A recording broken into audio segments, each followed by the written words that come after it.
কি এখনো ঘুমোচ্ছে? এই যে শুনছেন, আপনার জন্য চা এনেছি। এই যে। আরে এত অদ্ভুত! আমি সেই কোন সকালে উঠে হাটে গিয়ে ফুল এনে দোকান গুছিয়ে জল খাবার বানিয়ে চা বানিয়ে নিয়ে চলে এলাম, আরে এখনো ঘুমোচ্ছে। কি আশ্চর্য রে বাবা, একে তো মনে হচ্ছে ধাক্কা দিয়ে মেরে না তুললে উঠবে না। তবে না বাবা, ধাক্কা টাক্কা দিয়ে কোনো কাজ হবে না, একে অন্যভাবে তুলতে হবে।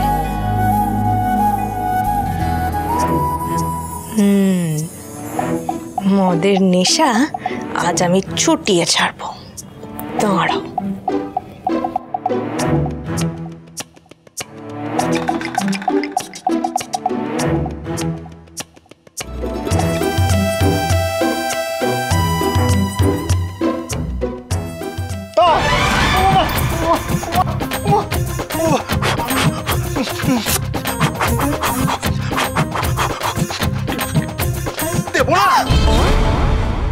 আবার এটা কি করলেন আপনি?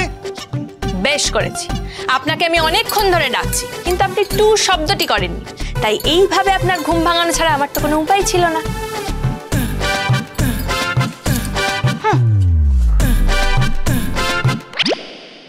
ছি ছি ছি ছি ছি ছি, এরকম কেউ করে? কি খারাপ মানুষ, নির্মম, নিষ্ঠুর। পুরো আঙুলটা পুড়িয়ে দিল।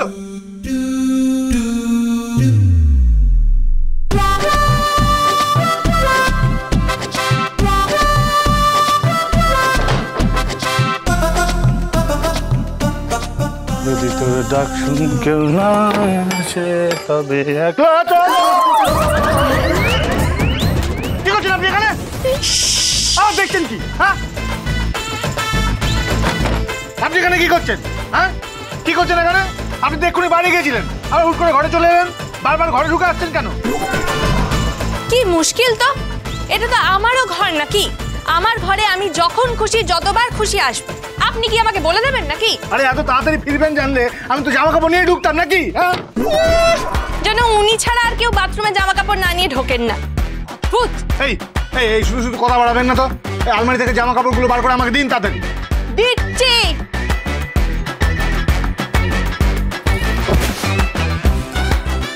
দেখো কাণ্ড! উফ, জামা কাপড় রাখারও কি ছিলি, একটা টানলে 10টা বেরিয়ে আসে। কি হলো?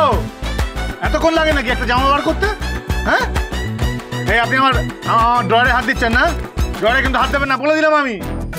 জামা কাপড় রাখার কি ছিরি, একটা জামাও তো ইস্ত্রি করা নেই। আর তোর ইস্ত্রি নিকুচি করেছে। আপনি তাড়াতাড়ি জামা কাপড় আনুন তো, দিন আমাকে।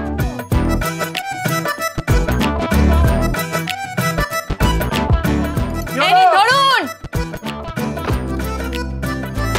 আপাতত এগুলো পেয়েছি, এগুলো নিন। নিন, ধরুন ধরুন। আরে দিন না, হাতটা ধরুন না। আপাতত এগুলোই পেয়েছি, এগুলো পরে বেরিয়ে আসুন, তারপর পরে আমি সব ইস্ত্রি করে দেবো। হ্যাঁ, অনেক করেছেন আমার জন্য, আপনাকে আর কিছু করতে হবে না, দয়া করুন। এতদিন তো দেখে এসছি সব ইস্ত্রি করা ধোপ দুরস্ত জামা কাপড়ই পরে এসেছে, তাহলে হঠাৎ এখন জামা কাপড়গুলো এরম অবস্থা কেন? সব গুজে গাজে রেখে দিয়েছেন?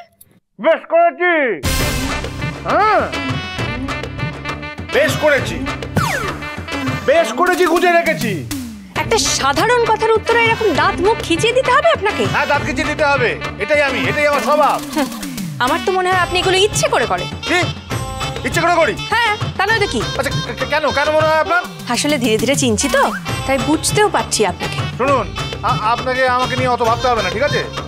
এই জামা কাপড়গুলো ইস্ত্রি করতে পারিনি, বিয়ের চক্কর চলছিল, এই কদিনে একটু ব্যস্ত ছিলাম, সেই জন্য। সময় পেলে ঠিক করে নেবো। আপনি বুঝি নিজেই নিজের জামা কাপড় ইস্ত্রি করেন? হ্যাঁ, নিজের জামা কাপড় নিজে ইস্ত্রি করি, নিজের জামা কাপড় নিজে কাচি, সুন্দর করে গুছিয়ে তুলে রাখি, সমস্ত নিজের কাজকর্ম নিজেই করি। ওগুলো আমাদেরকে ওই জুবিলান হবে শেখানো হয়েছে।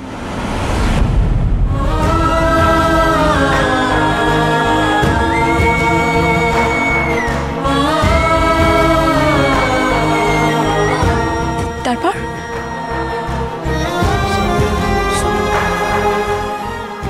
বলছি, বলুন না। তা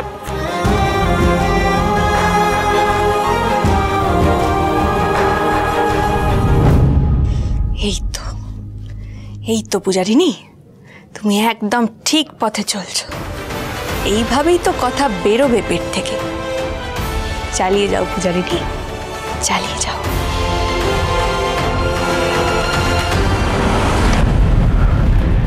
মেয়েটার বয়স কম, অনেক ছলা করা জানে। যে সত্যিটা মহারাজ চেপে চুপে রেখেছিল, ওই মেয়েটা সেটা খুঁজিয়ে সামনে আনলে তো আমার সব শেষ। হাতে একটা টাকা নেই, এদিকে বাবা টাকা ফেরত চাইছে। কি করি কি করি কি করি, কিছু একটা না করতে পারলে তো আমার সব।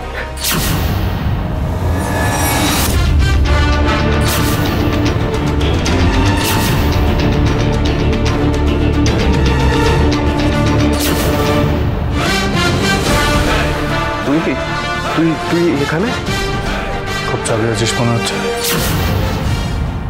কারোর ঘরে ঢোকার আগে জিজ্ঞেস করে ঢুকতে হয়, এটা জানিস না? জানিস, এদের সিক্স সেন্স অনেক বেশি হয় ছেলেদের থেকে। পূজারি ও জেনে গেছে, যে আমি জেলে যাইনি, আমি জুভেনাইল হোমে ছিলাম। বারবার সবার সামনে জানতে চাইছে আমি এটা কেন করেছি, কি জন্য করেছি, কাকে করেছি।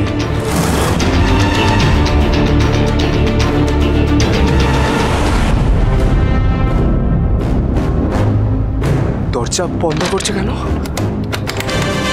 আবার মারবে নাকি আমায়?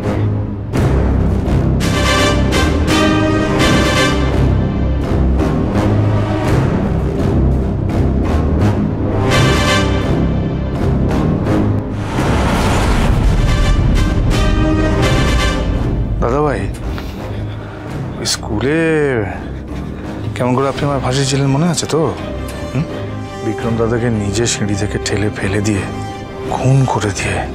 মহারাজ খুন করেছে, আমি সত্যি কিছু করিনি। সেই খুনের দায়ভার আমার উপর চাপানো হয়েছে। অবশ্য আমি সেই কথাটা আজ অব্দি কাউকে বলে উঠতে পারিনি, এক্সেপ্ট বাবা। তাই বলছিলাম আর কি, যে আপনিও চাপের মুখে পড়ে দয়া করে পূজারিনীর সামনে সত্যিটা উগড়ে দেবেন না। মানে এতদিন সত্যিটা চেপে রেখে আমি চাই না হুট করে এই আসল সত্যিটা সবাই জেনে যাক। খুব অবাক লাগছে না এসব শুনে? আসলে আমার গর্ভধারিণী, যিনি আপনাকে জন্ম দিয়েছেন, তিনি আপনাকে চোখে হারান। আপনার ভালো করতে গিয়ে তিনি নিজের প্রাণটা একবার হারিয়ে ফেলছিলেন। আমার বয়স তখন 3, অল্প অল্প মনে আছে। সারা রাত আপনার মাথার কাছে, এই যে এই খাটে আপনার মাথার কাছে সারা রাত বসেছিলেন উনি। আপনার সেবায় রত ছিলেন। আমি কাঁদলেও উনি আমাকে পাত্তা দিতেন না বলে। আর আমার কাছে আসার মতো তার অবস্থাও ছিল না। বাবা বলতো আপনি নাকি মায়ের প্রাণ ভোমরা। আপনার যদি একটু এদিক ওদিক কিছু হয়ে যায় তাহলে নাকি আমার মা জননী প্রাণ ত্যাগ করবেন। তাই মাকে বাঁচিয়ে রাখার জন্য তোর মতো কুসন্তানকে এখনো বাঁচিয়ে রেখেছি। তোর জন্য আমি সারা জীবন জ্বরে জ্বলছি দাদা, শুধু তোর জন্যে।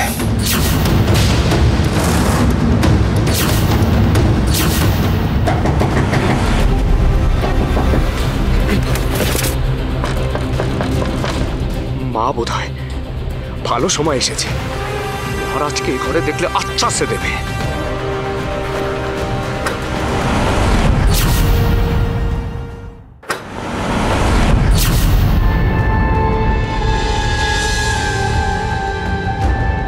তোরা দুজনে এই ঘরের দরজা বন্ধ করে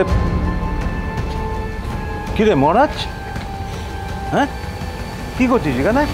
একটু স্মৃতির আমন্ত্রণ করছিলাম বাবা, ওই ছোটবেলার কথার কথা আর কি। মানে স্কুলে কি হতো না হতো, স্কুলের জীবনযাপন, তারপরে হঠাৎ করে ভালো স্টুডেন্ট থেকে আমি কি করে খুনি হয়ে গেলাম, সেসব আর কি। না মানে আমার এসব কথা তুলতে মোটেই ইচ্ছা করে না, কিন্তু কি করবো বলো, দাদা তো টাকা ফেরত দেওয়ার কোনো কথাই বলছেন না, দিন ক্ষণ কবে কি দেবে কিছুই বলছেন না।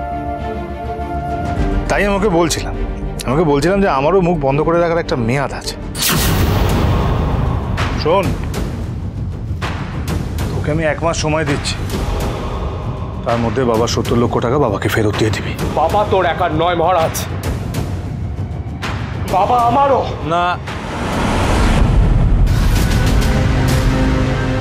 না সম্রাট, না, যতদিন না তুই আমার টাকাটা ফেরত দিচ্ছিস ততদিন অবধি আমি তোর বাবা নই।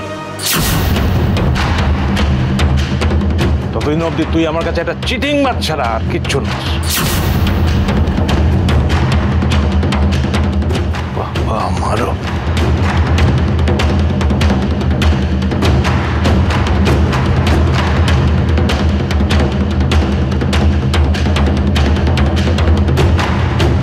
এক মাস সময় দিলাম, মানে 30 দিন।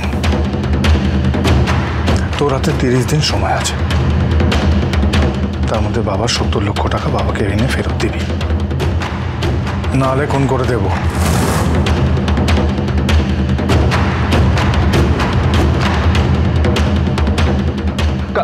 কাকে খুন করবি তুই? কেন তোকে?